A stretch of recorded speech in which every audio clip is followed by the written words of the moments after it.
кыргыздарга караганда тажиктер 2-3 эсе көп болгон да.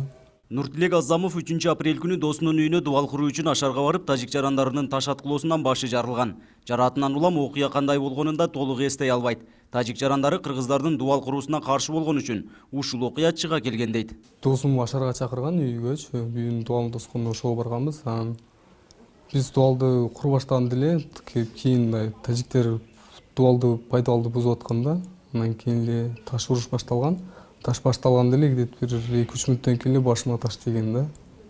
Ошол андан кийин Самарканддагы больницага барганмын. Самаркандден бул жакка алып келишти.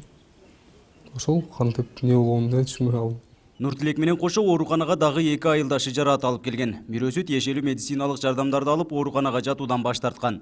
Учурда бейтаптардын абалы туруктуу экенин, өз убагында дары-дармектери берилип жатканын дарыгерлер айтышты.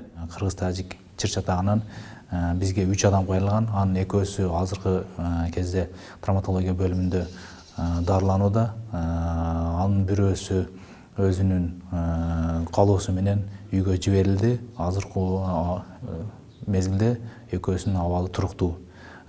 Тийиштүү болгон дары-дармектерди ооруканада бар, ооруканадан тийиштүү дары-дармектерди алып жатат. Эки тараптуу таш атышуудан кыргыз жаранынын турак жайы да зыянга учураган. Чатырлары жана терезелери тийген таштан талкаланып, жараксыз абалда турат. Үйдүн ичинде 4 жашар баласы менен болгон Бурлай Таштанова балдары катуу коркуп калышканын айтат. Үйдөн коопсуз жайга араң качып чыктык дейт. Таштар дөңнүн башына таштар катып келди да.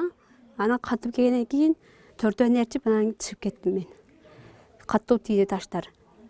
4 бал. Анан таштар маяка туруп алып, уяз сөздөрү айтып, сөгүнүп, балдарыма таш урат.